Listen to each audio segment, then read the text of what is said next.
tweeting during the broadcast section, please. Phones on silent. Michael. Hi, Michael. Team news and also maybe on the long term as news of Hugo and Suma. Yeah, I mean Hugo won't be available for Sunday, and then the other injuries we're just assessing day by day. The lads haven't trained yet. We just reported now, so we're going to see how the boys are feeling in terms of training this afternoon and also tomorrow leading into the game on Sunday. It's nice to come in today, isn't it? Off the back of that, it's been a tough few weeks. I suppose coming into training today will be a lot better. Yeah, of course, and it's a process that we want to follow and continue with in terms of creating this togetherness and everyone feeling part of something. Obviously, the second half was positive yesterday, and yeah, we're fully aware that we pretty much have no time to prepare for a game at Anfield on Sunday, but we're going to recover and go there as a team and hopefully get a positive result. This is a big club, so people talk about Spurs a lot. Some people like to knock Spurs, but got home last night. Spurs are fifth. You'd think sometimes they're 15th with the way it's been spoken about. This could still be a very positive end to the season. Yeah, I mean, in football, negativity can spread very quickly. But at the same time, so can positivity. And if you create a good feeling and a good energy, then that can also accelerate a process. So hopefully we can continue with what we see in the second half. But I'd also say the first half as well, because I know Man United scored 2 goals and they had some openings and they were probably the better side in the first half. But we were together. We had belief in what we was doing, and it's important we continue that way. Champions League chances are probably slim at the moment. However, Spurs have been in Europe for 13 straight years. Remember you making your debut in the UEFA Cup under Harry. Does this club need to be in Europe? Some fans think, a year off might do Spurs some good. Where do you see it?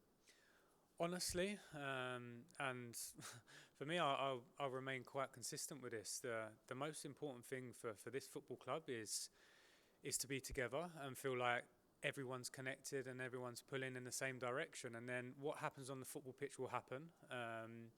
But I really believe that if you're strong inside and you create a good core inside the football club, then that will transfer onto the football pitch, and football will take care of itself. It was a collective last night with the squad, but I didn't mention it to you last night, but I thought Harry Kane, especially second half, was just unbelievable. His work rate. There aren't many strikers, Ryan, who have that ability sort of to drop deep. He was everywhere last night, passing. Yeah, he was outstanding. This country probably don't appreciate how good he is from a footballer point of view. He's incredible. I've always said that. I was fortunate enough to come through the academy with Harry. We played together, and obviously being on the other side now and watch him as a coach, it's a pleasure.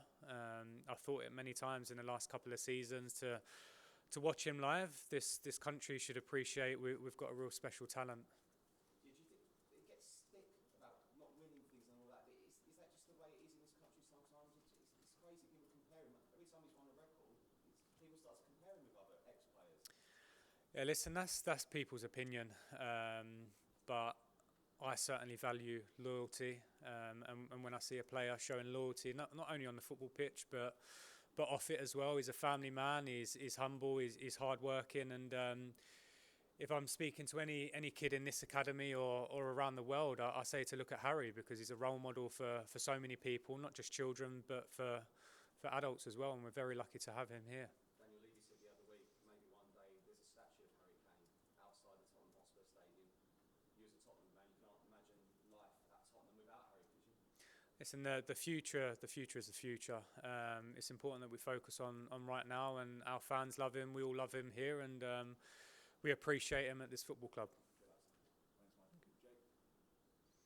Hi, Ryan. As you said, the second half was a massive improvement, although you said it was unfortunate that there could have been more in the first half. Is the tactical change that you made then at half time, is that something that perhaps we could see going forward in the Liverpool game and beyond? Listen, it's not about me. It wasn't about me. We had players on the football pitch that were the ones that turned it around. Obviously, it's our job as coaches to try and help them and guide them and make changes to influence games. And thankfully, the boys reacted. We had a positive reaction at half-time. It was important that we got the next goal, and I felt like the momentum was with us for maybe a 20 or 30 minute spell where it was like we were getting many chances, and we created some clear openings. So to see the second one go in the back of the net was pleasing, and then also to see it out at the end, because I thought the lads put so much effort into it from a physical point of view, but also emotionally as well. To stay strong together at the end was a positive as well. And then that might obviously help massively to try and take into a game at Anfield as well. Yeah, I think so. But I'll probably reiterate what I just said. We've pretty much got no time whatsoever. The game's almost 48 hours from now. So it's a really, really quick turnaround. So we've got to focus on recovery as much as possible to prepare the game from a tactical point of view, and also see how the boys have reacted from last night. Liverpool's season has been below par by their standards, but they've been very good at home still, unbeaten in 8. How do you go about trying to upset that? Yeah, listen, we focus on ourselves. We feel confident that whenever we have the ball against any opposition, we can hurt them because we've got quality players. But at the same time, we have to respect who we're coming up against, and be a team, be humble together, and work hard for each other, and hopefully get a positive result. And just lastly then, for you as well, I know you said it's not about you, but managing at Anfield, that's something that you're going to be doing on Sunday. Just describe what you can expect from that, standing in the dugout in that famous stadium. Yeah, I mean, I've played there. I know what it's like. Playing football and coaching in England is special wherever I go, because it's the country that I'm born in, the country that I love, and I feel like it's the best country in the world to be involved in football with. So, yeah, I mean, from a personal point of view, the biggest pride I have is representing this football club. It's not going up to compete against anyone else. It's the fact that I'm here, and I'm trying to help the club as best as possible. Nick, Julian Sun said that some of last night came from a sort of a place of anger. Has there been some channeled anger at the football club in the last few days, do you think? Yeah, I think naturally when you have a result like we did last Sunday, that there should be anger. I might have said it in the press conference before the game. I wanted to see an angry team, because as members of staff, as players, as professionals, and I'm sure our fans at home as well were angry with how the weekend went, and that type of thing took care of itself. That was a natural reaction to feel those sort of emotions, and it was key for us to try and take it into the game, but at the same time with a clear head as well. Last time you did this, you were going to a cup final. Now you find yourself with all these games in a row. How easy is it for you to try and change what's going on when you're often completely slammed by events and matches and things going on? Yeah, obviously the schedule we've had this week is tough and very demanding, but that's the Premier League. That's the business we're in, and that's why we have a squad of players that we trust all of them, and we can rely on all of them. And our main focus is preparing for this game on Sunday. We realise and understand what we're going to face. We have to take care of ourselves and go there as a group with full belief that we can get a result. It's a crucial game, actually, isn't it? Because Liverpool is starting to put a run together. They may not say they're targeting top 4, but they could end up in the top 4, as well as all the kind of repair work you're having to do with Spurs.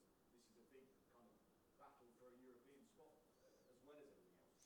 Honestly, I think this game is always big, just because of the history of the two football clubs. We understand we've got 5 games left until the end of the season, and the game on Sunday is not going to determine the outcome at the end of the season. But of course, we understand Tottenham and Liverpool at any stage of the season, in any circumstances, is going to be a big game for the players and the fans as well. And both teams with a point to prove, would you say? Listen, I can't speak for Liverpool.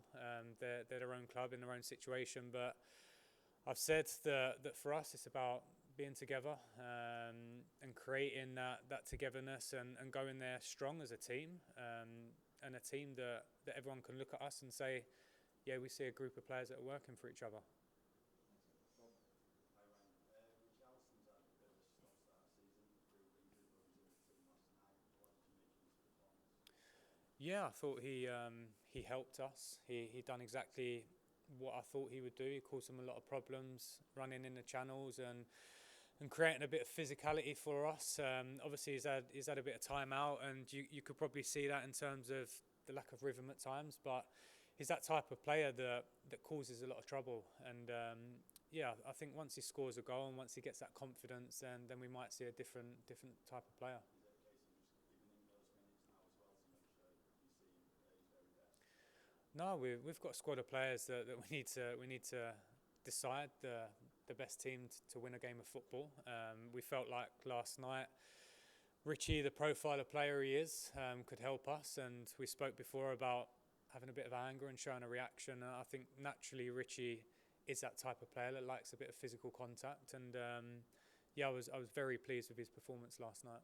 In terms of Liverpool then, how much of a threat is Trent Alexander-Arnold this weekend, since playing a more central role now and creating boost for the team?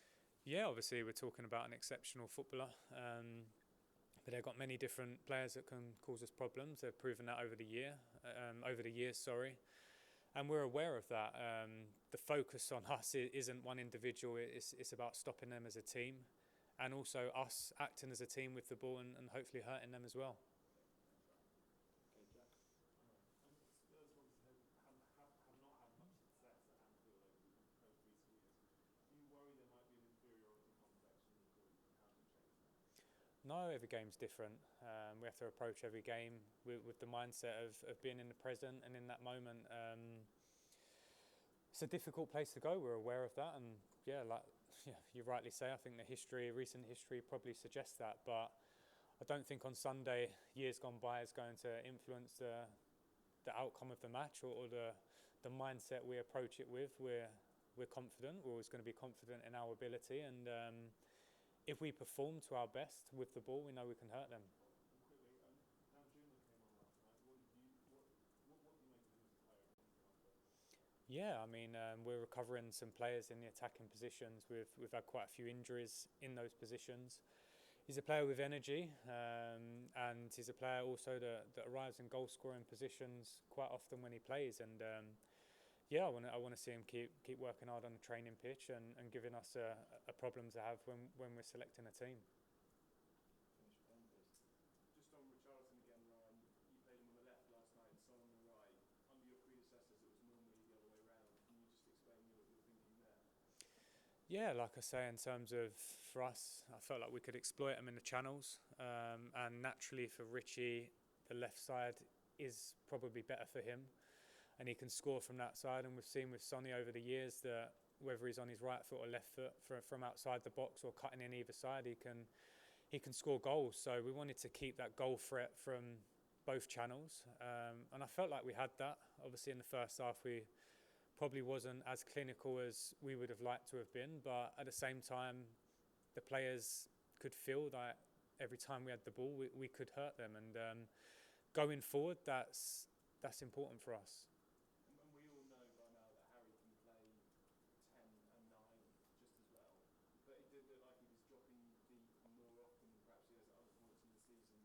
Again, can you sort of talk through your thinking there? Was that a concerted plan to get him in space on the ball? So yeah, there's some plans we do like to give Harry a guidance of where we feel space might be, but at the same time we're talking about honestly one of the most intelligent and best players in the world, and to take that instinctiveness away from him for me is something we don't want to do, and if Harry feels like he needs to come very deep and get the ball off the defenders at times, then he can do that because he's got the passing ability to affect games from every area of the pitch. And yeah, I think we see last night that once again Harry Kane is probably one of the best strikers in the world. So is that the message to Kane then? Just kind of get a feel for the game and sort of do what he thinks is best to impact it? Yeah, we have different tactical plans for every opposition, and we understood yesterday that we probably had one of the best strikers in the world coming up against one of the best defensive midfielders in the last decade. So that was going to be a key battle, and I thought Harry influenced the game. You know, he created the second goal, but at the same time he was constantly involved in the game, and the more touches Harry gets to the ball, we feel like the more chances we're going to create. And then just on yourself, you spoke very well on Wednesday about age not being a barrier to being a manager and your experience in coaching. I wonder kind of how encouraging it is to see guys like Quinton Company and Michael Carrick doing so well in the Championship, given relatively little experience in coaching. Does that kind of give yourself motivation and more belief? Yeah, I mean, I've never doubted my personal ability, because I've worked hard for the last 6 years to spend many hours on the grass and coach a lot and get a good understanding for it. And at the same time, I like seeing young managers do well, and probably more so young English managers, because I think the route for us is quite difficult at times. And yeah, that's part of football. The more younger managers we get, I guess it's good. It's exciting for people, but at the same time, you've got to get results. That's the business, and if you don't get results, then unfortunately, it becomes difficult.